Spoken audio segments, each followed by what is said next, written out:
días a todos. Muy altamente complacido de estar aquí y muy reconocido al compañero Mariotto, que tuvo bien cursarme esta invitación junto con Marta Arriola y todo el equipo que colabora y trabaja con ella. Y ha sido para mí muy reconfortante venir y encontrarme tantos amigos, tantas caras amigas, tantas personas con las que pude trabajar, supe trabajar durante bastante tiempo y que mantuvieron viva la llama aquella de la reforma, la fe en lo que habíamos hecho y fundamentalmente la militancia alrededor de nuestras consignas, nuestros principios, nuestras propuestas. De modo que para mí volver aquí, encontrarme con foros, encontrarme con aquellas generaciones en las que habíamos puesto tanta fe, allí por el año 1998, encontrarme al querido amigo Lucho, con quien llevamos adelante, Lucho Lugones,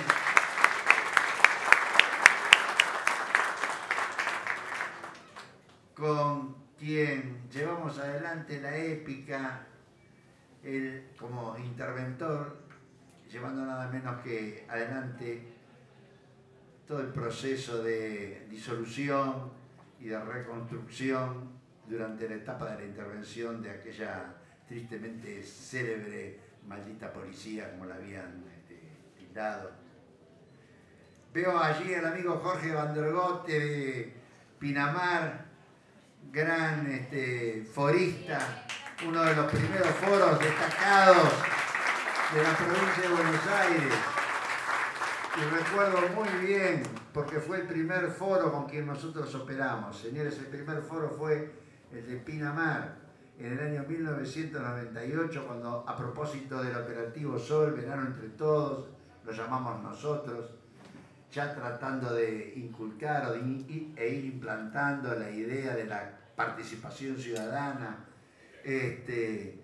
vinieron y empezamos a dibujar ahí en una hoja de papel las primeras soluciones alternativas, consensuadas con la comuna de Pinamar, y encontramos no solamente entusiasmo, participación, sino resultados óptimos. Recuerdo que ese fue un verano excepcional y que Pinamar tuvo un 30-40% menos de delitos que los años anteriores.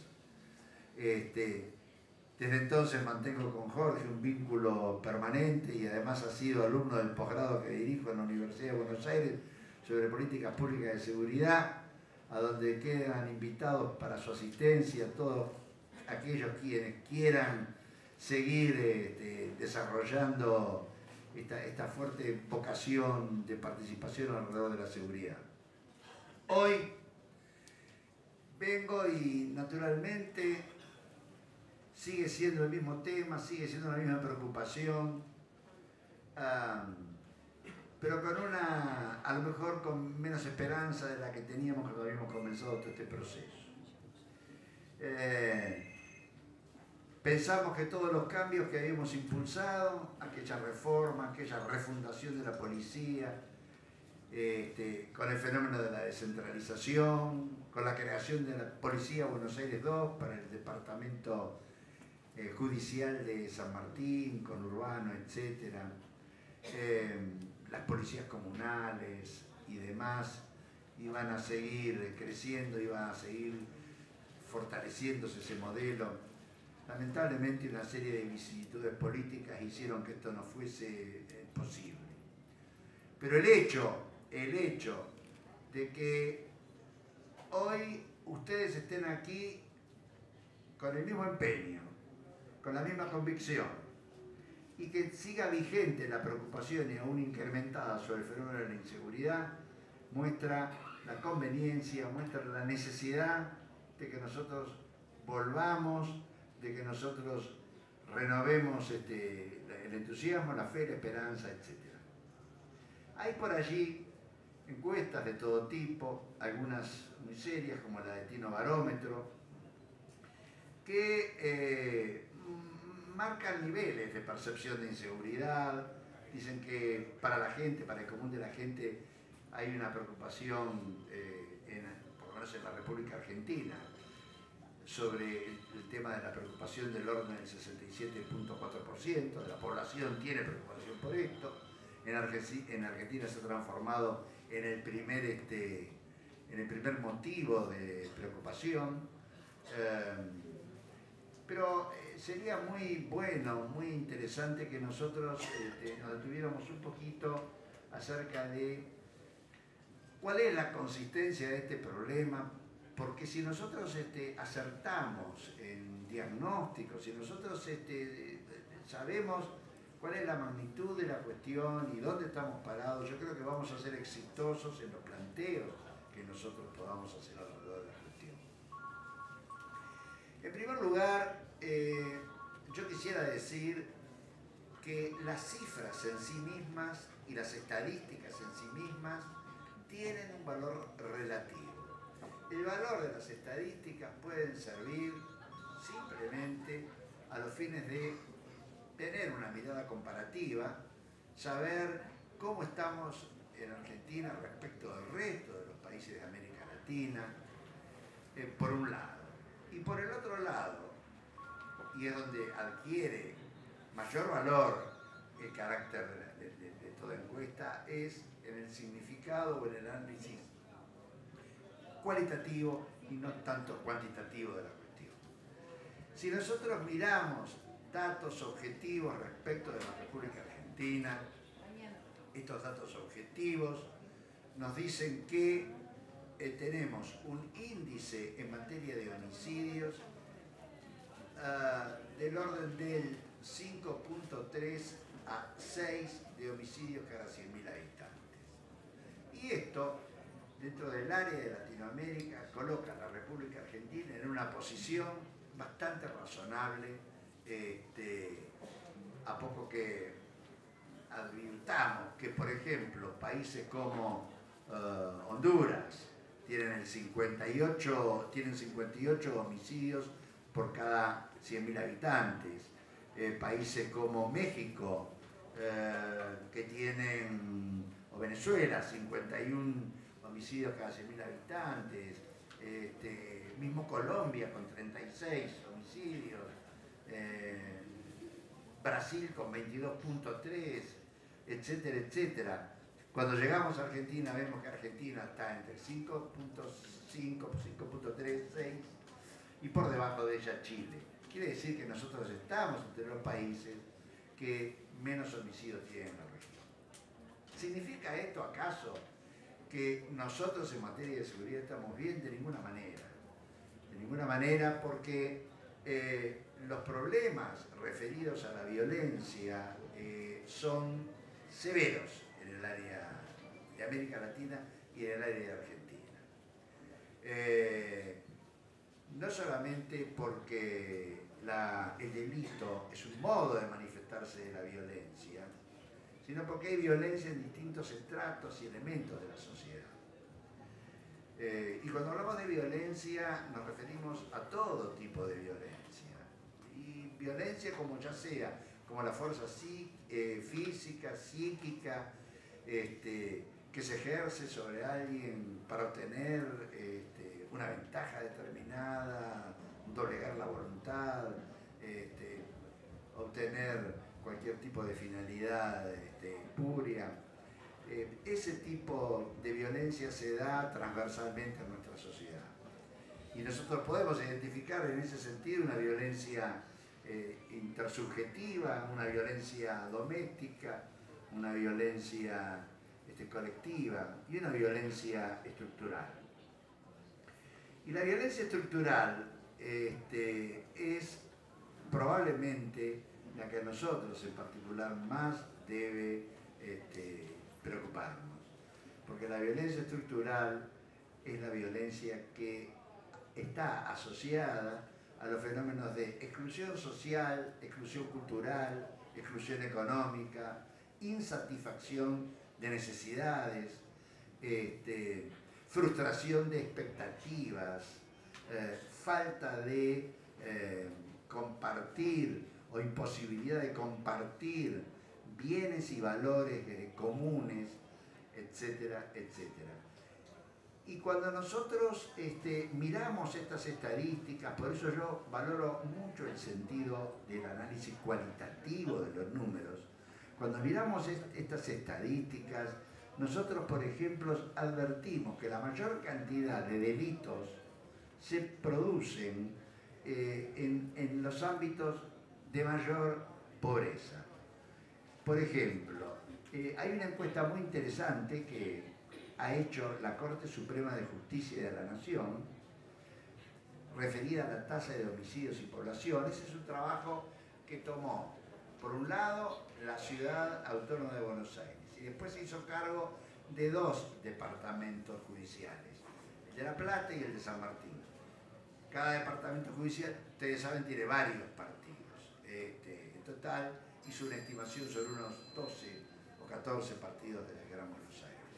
Pero las conclusiones son bastante interesantes y vale la pena mirar un poco.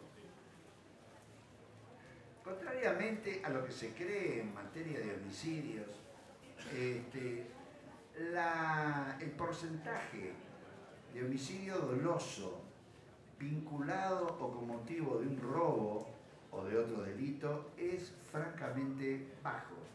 Está en el orden del 14%. Mientras que el grueso de los homicidios se reparte entre delitos riña, ajuste, venganza, el 43%, por ejemplo, violencia intrafamiliar, el 12%, y insisto, depende de los departamentos o los lugares, podemos estar en robo en un 16, en un 15% aproximadamente. Esto implica, entonces, por un lado, a la hora de tener que definir cursos de acción, tener una buena claridad acerca de cómo debemos accionar. Pero acá lo importante de todo esto es que a nosotros nos debe preocupar por igual, no solamente los crímenes que salen en la televisión, no solamente aquellos homicidios cuando le van a robar el otro de una persona, etc., sino que nos tiene que preocupar todos los homicidios, porque los homicidios reflejan la máxima tensión en materia de violencia. Y el primero de los homicidios, fíjense ustedes que debería ser para nosotros una voz de alerta severa, es el de intrafamiliar.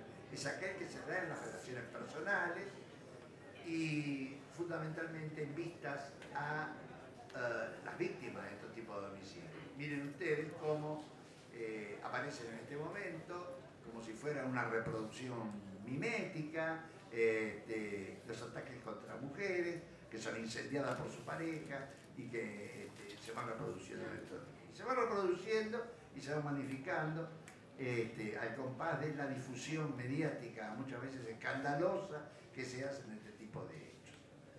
En sociología criminal hay estudios bastante serios que muestran la incidencia o el grado de influencia que existe entre la comunicación de los hechos y la reproducción de los hechos. Esto es, que hay una suerte de efecto imitación en la medida que un hecho determinado se produce, una modalidad determinada se difunde, etc. Y si no, fíjense que no es una casualidad que de pronto irrumpan ciertas modalidades que se van difundiendo, por ejemplo, el robo a los taxistas. El robo a los taxistas y el homicidio a los taxistas fue en algún momento una racha, y todos los días veíamos hechos de estas características en los diarios. Hasta que un día se fortalecieron las defensas alrededor de esto, cada cual fue tomando las prevenciones del caso, se hizo más dificultoso llevar adelante este tipo de hechos y después de la noche a la mañana comenzaron a disminuir, pero empezaron a producirse salideras bancarias. A ver, en la medida en que estas salideras se difundían en los medios de comunicación, se multiplicaban las salideras bancarias. Quiere decir entonces, y así podríamos ir a una gran cantidad de variedad de hechos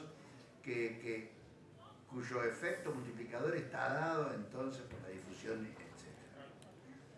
A ver, nos preocupa, decía, que todos los hechos de violencia, porque la violencia también tiende a reproducirse en la medida y establecer ciertos patrones en la medida en que no se opera sobre ella en el momento oportuno y en los ámbitos en que actuar.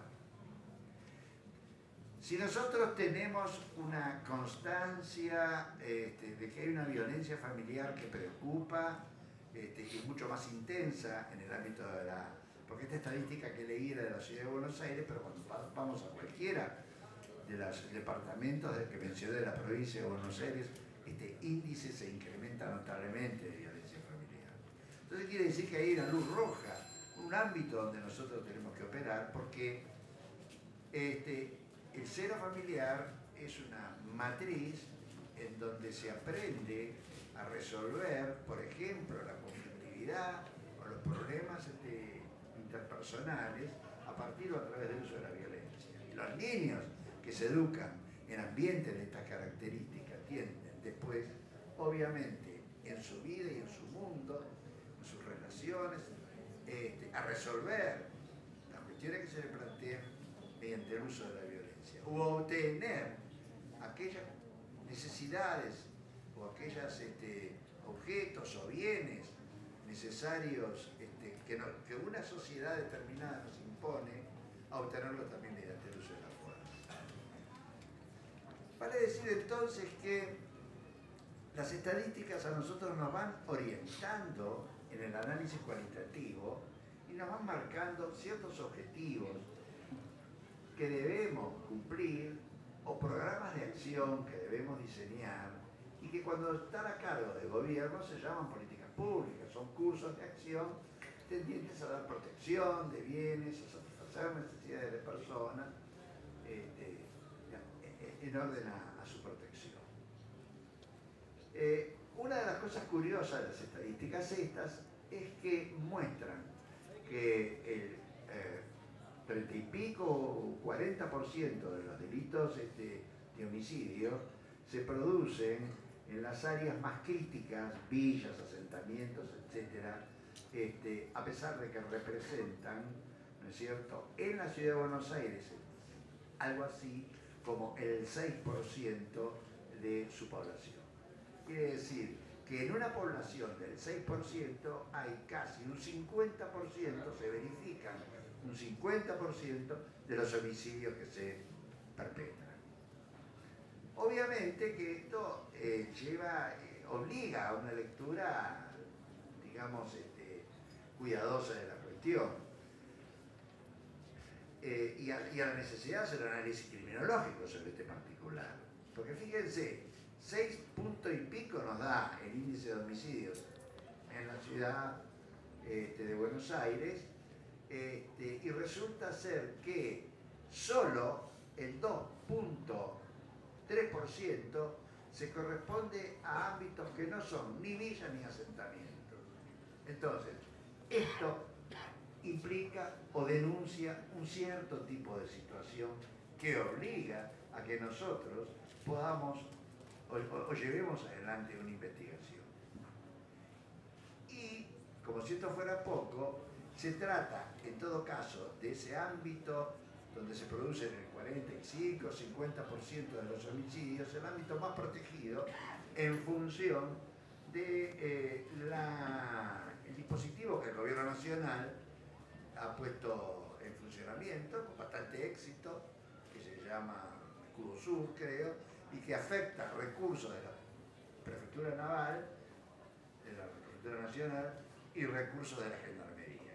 Entonces, aquí hay la necesidad de examinar esa violencia que es intragrupal, porque está referida y circunscrita o concentrada en un objetivo, en un grupo de gente, incluso un grupo etario determinado, y asociarla o explicar el fenómeno a partir de alguna de desarrollo de algunas de las pautas que nosotros tenemos para examinarlo. Una de ellas es que en esa zona, por ejemplo, se ha concentrado el problema del mercadeo, la concentración de la venta de droga y se dan fenómenos de disputa territorial que son los hechos más característicos o que caracterizan en todo caso a los países de América Latina. Yo diría que la mayor violencia que se da hoy en América Latina se da alrededor de la discusión territorial entre carteles de la droga que disputan territorio, disputan abastecimiento y demás. Por eso, esto nos permite esa explicación. Es obvio que tenemos que tener nosotros propuestas para trabajar en toda esta problemática y satisfacer la demanda de seguridad de la gente. Y tenemos debidamente comprobado, la experiencia nos indica que todas las recetas que se han utilizado hasta aquí, hasta ahora, con esa finalidad, han fracasado. Hemos ensayado, uno, mayor cantidad de policías en la calle. Dos, hemos ensayado hasta el hartazgo, el incremento punitivo, las restricciones a la excarcelación. Hoy mismo en día hay una discusión en la provincia de Buenos Aires respecto de una ley que no ha entrado en vigencia por una medida judicial determinada que también tendía a la restricción de las excarcelaciones usando recetas rancias, anacrónicas y en todo caso cediendo a las tendencias no más saludables de populismo, de demagogia, de populismo penal. Hemos recurrido a incremento de facultades policiales en la creencia de que más poder policial y un ejercicio más hasta abusivo por parte del personal policial es lo que puede llegar a contener la calle, darle seguridad a los vecinos. Hemos entendido, hemos practicado con restricciones de derechos de todo tipo y hemos fracasado en forma sistemática. Y nosotros por eso, verificando ese fracaso, y ya hace más de 10 años, me estoy hablando de 12 años, 14 años, en 1998, comenzamos aquella reforma 97 con la intervención a que aludía recién. Empezamos un camino distinto. Empezamos un camino distinto que fue el camino de, 1, la racionalidad, 2, la reforma, y 3, la mirada totalmente distinta respecto de los fenómenos de la violencia, que tendiente a que fuesen mucho más allá que a pelearnos con la estadística del crimen y con la discusión si tenemos un muerto más o un muerto menos, a tratar de ver cuáles son las verdaderas causas y dónde residen los problemas de fondo que hacen que la gente, 1, tenga miedo, 2, se sienta insegura e imposibilitada de realizar libremente su vida, tema por sus hijos, etcétera, fenómenos que todos más o menos conocemos. Entonces, la primera cuestión es que el problema es más complejo que lo que habitualmente estábamos acostumbrados a mirar. Tenemos que ser capaces de saber en dónde están los problemas de violencia críticos y cuáles son las verdaderas causas que generan el delito y la violencia. Y empezamos a trabajar de esa manera, analizando y guiados por esta lectura cualitativa, jerarquizada de la estadística, orientándonos hacia los colectivos de conflicto. Y una de las primeras cosas que hicimos, y muchos de ustedes recordarán, bueno, que trabajamos juntos desde ya, mismo Liliana Alfaya, que es una distinguida forista también, nosotros dijimos, bueno, tenemos un problema muy grande, a ver, entonces pensamos que debíamos tener una intervención seria, cierta, concreta de parte del Estado, que no era ponerle gendarmes en la puerta para vigilar a la gente que entraba y salía, si entraba con armas, si venía con el coche robado, etc. ¿no es cierto? Porque adentro se producían muertes, entonces a nosotros nos preocupaba también la vida de esa gente y no solamente mirarlos como objeto de peligro, como objeto peligroso. Y cuando nos introdujimos allí, pudimos con Marta Arriola encontrar e identificar liderazgos internos para poder trabajar, pudimos empezar a hacer una suerte de inventario de las necesidades y de las causas más críticas que producían graves problemas de insatisfacción y de marginalidad.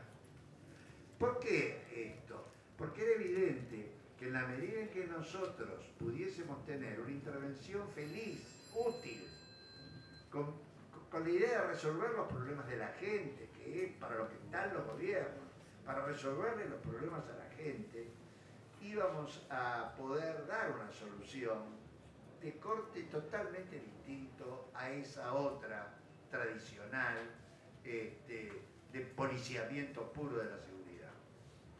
Claro, a poco que empezamos a trabajar nos dimos cuenta que había problemas de salud graves, problemas, mujeres, por ejemplo, que jamás habían tenido un examen ginecológico, niños lactantes que ni siquiera habían recibido la vacuna de rigor que debían tener, personas que padecían distintos tipos de dolencia, enfermedad, gente que por 3 generaciones no había tenido nunca un trabajo formal, no tenían ni la cultura del trabajo, niños, colegios con rejas en donde y con paredes rotas y una serie de situaciones donde se hacía manifiesta la violencia, incluso respecto a la misma institución educativa, maestras que se tenían que refugiar, maestras que tenían que salir de A3 o de A4 para no ser agredidas en su trayecto, en el camino, relaciones de tensión interpersonal agudas, basura que se tiraba en bolsas por las ventanas,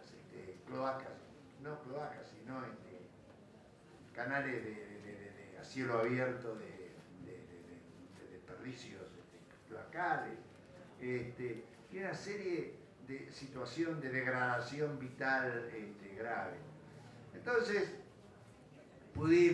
advertimos que para ese tipo de situación de máxima violencia, de donde no podía surgir otra cosa que actos de violencia, había una posibilidad y una manera de intervenir.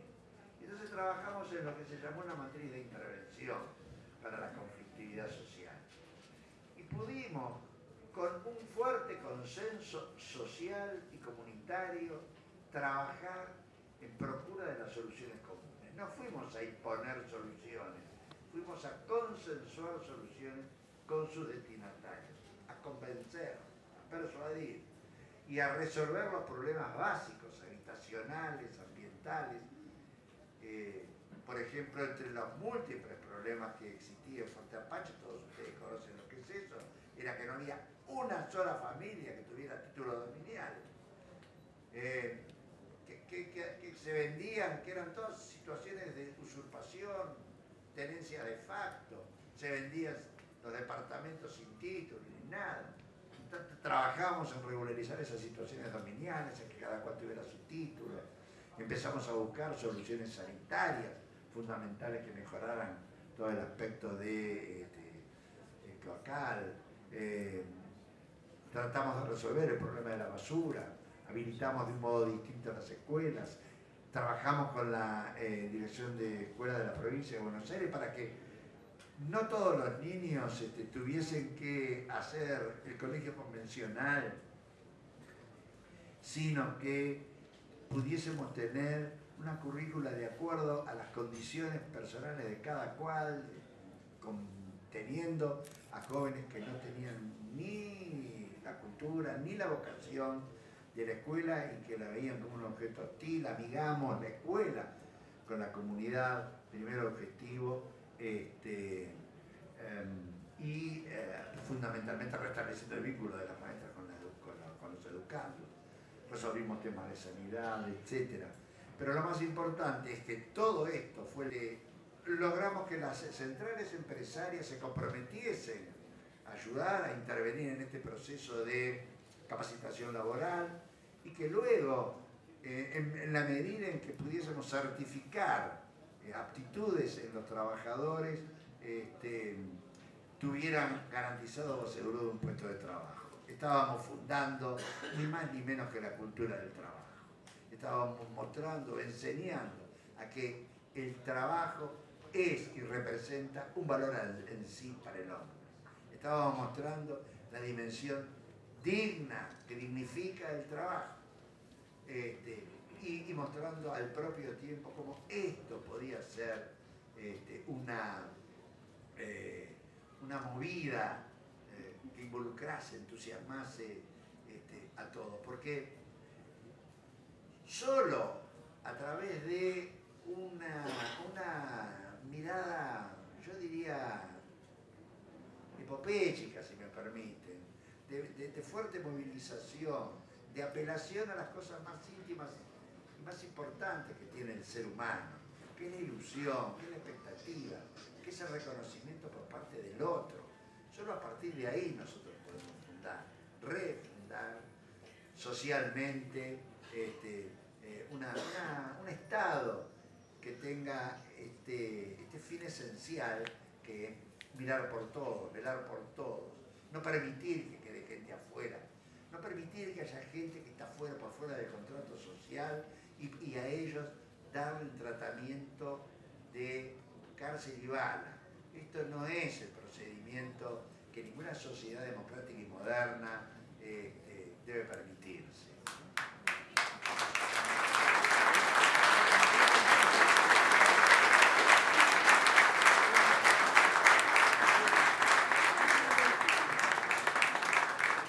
Una sociedad en un Estado democrático y social de derecho es una sociedad en donde, primero, el Estado tiene una función esencial a cumplir.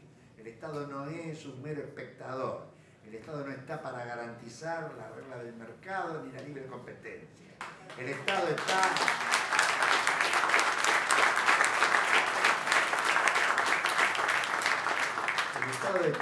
para asignar bienes, para asignar recursos, para velar porque todo el mundo tenga lo que por derecho humano le corresponde, que es el derecho a la vida digna, al salario justo, a la educación, a la integración, al disfrute de sus bienes, a la seguridad personal y a todas aquellas garantías de las que todos los hombres en cualquier sociedad justa deben tener garantizado su disfrute.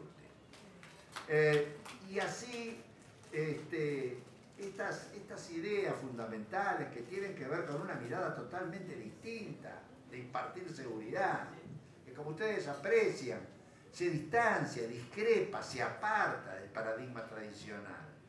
Nosotros no creemos realmente creemos que es un componente primario y fundamental el sistema penal, la policía, la cárcel, las instituciones penitenciarias, judiciales, la justicia penal. Creemos que es un recurso que tiene que estar en condiciones, predispuesto como para poder operar.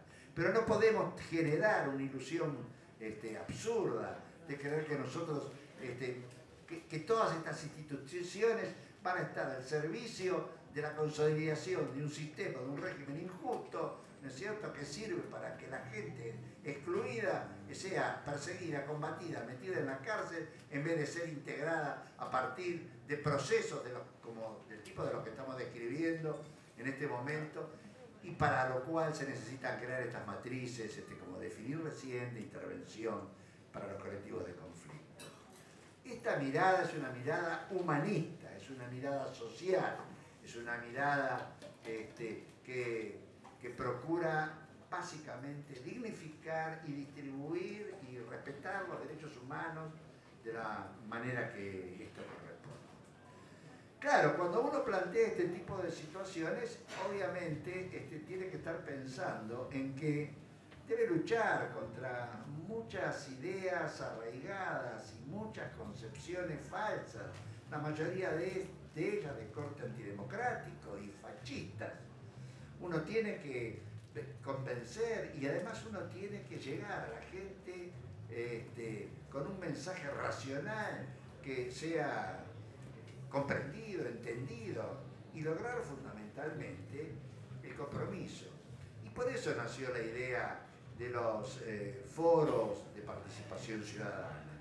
Cuando sancionamos con nuestro equipo allí la ley 12.154 de seguridad pública, le dedicamos todo un capítulo, esto no tiene antecedentes en América Latina, le dedicamos un capítulo a la participación de los ciudadanos en el tema de la seguridad, pero no con un sentido puramente figurativo o como si fuese una mera concesión del príncipe, una concesión del Estado. No, el reconocimiento de derechos en cabeza de las personas para poder tener intervención, injerencia, participación en las cuestiones de seguridad. Y darle no solamente, garantizar la interlocución de la policía con su comunidad y darle a la comunidad, los instrumentos y las herramientas para que puedan entender qué es una estadística, para que puedan ellos mismos ir generando soluciones que puedan consensuar luego con jefes policiales, con recursos, y de esa manera, con esta mirada así también inclusiva, se logró el entusiasmo y un modelo de organización comunitaria estupenda, porque los foros funcionaron magníficamente en la provincia de Buenos Aires, con resultados extraordinarios. Muchos de los que están acá pueden dar fe de lo que estoy diciendo, ¿no es cierto? Y donde, junto con el mapa del delito que confeccionaba la autoridad del ministerio, aparecieron los mapas vecinales, ¿no es cierto?, que eran los que permitían captar la cifra negra del delito, que no se podía relevar de otra manera, salvo con encuestas, y cotejarlo luego con lo que producía la autoridad pública, y entonces de esa manera generar un ámbito de trabajo interactuado, interrelacionado, que produjo resultados verdaderamente extraordinarios.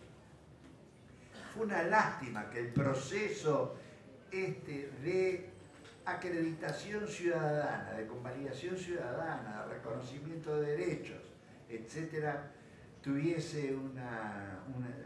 fuese sofocado y no continuase con el mismo grado de desarrollo con que se venía dando. Más, no solamente lo hicimos efectivo para que funcionase en el ámbito de policial, sino que también lo proyectamos, aunque no nos dio el tiempo como para que tuviera concreción en la sanción de una ley, la participación ciudadana en el tema de la justicia. Esto es la posibilidad de establecer niveles de articulación entre los vecinos, sus jueces, sus fiscales, para que ellos pudiesen a su vez plantear de la misma manera que frente a la autoridad policial las diferentes cuestiones, los diferentes problemas, fuesen escuchados y tuviesen un tipo de reconocimiento que hubiese hecho y que haría muy bien a la justicia. Hoy estamos asistiendo afortunadamente a las propuestas que está haciendo nuestra Presidenta de la Nación en el sentido de una democratización de la justicia. ¿Qué significa esta democratización de la justicia? Que nosotros necesitamos una justicia que interprete y que esté al servicio de necesidades de la gente que verdaderamente lo demanda. Y para esto se necesita modernizar esos aparatos, pero al propio tiempo garantizar que en ellos, de la misma manera que nos debe preocupar, garantizar en la policía, que en ellos haya ciudadanía, que en ellos haya transversalidad, que en ellos estén representados en sus cuadros todos los sectores de la comunidad, el sostenimiento, la transferencia de recursos, el equipamiento, etc. Pero cada comuna tuvo su propia policía, tuvo su jefe político, un control y un manejo sobre su propia policía, y tuvo esto, a su vez, el funcionamiento de los foros que operaron también como elementos de control sobre ese funcionamiento policial. Esto sería deseable que estos procesos de democratización y de descentralización siguieran adelante, y creo que están dadas hoy las condiciones para que se expandan por el resto del conurbano bonaerense, y sé que el compañero Mariotto tiene el propósito de caminar este tipo de senda y auspiciar este tipo de decisiones. Habíamos diseñado una policía a la medida de la necesidad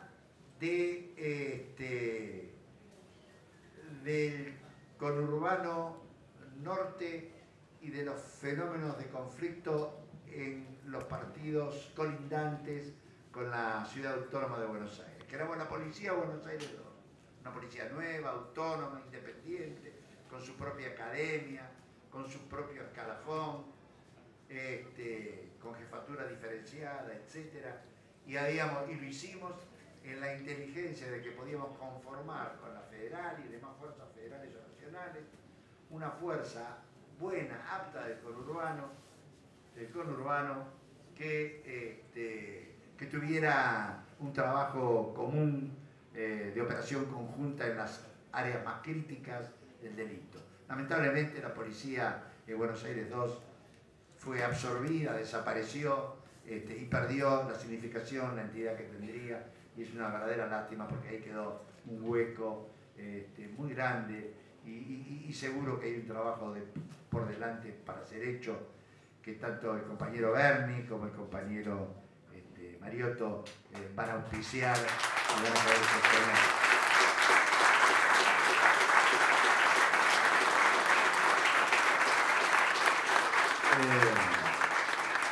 Voy concluyendo, porque me pusieron acá al límite, y mis palabras son las siguientes. Yo creo que tenemos que renovar nuestra esperanza y nuestra expectativa. Tenemos que trabajar junto a nuestros gobiernos en la medida en que sabemos que hay funcionarios que están dispuestos a recuperar cosas que se hicieron, que sirvieron, que fueron buenas, que tienen inspiración democrática, que respetan y responden a los estándares básicos elementales de sociedades democráticamente organizadas. Tenemos que apostar nuevamente por los foros, por las organizaciones, por la recuperación de los foros.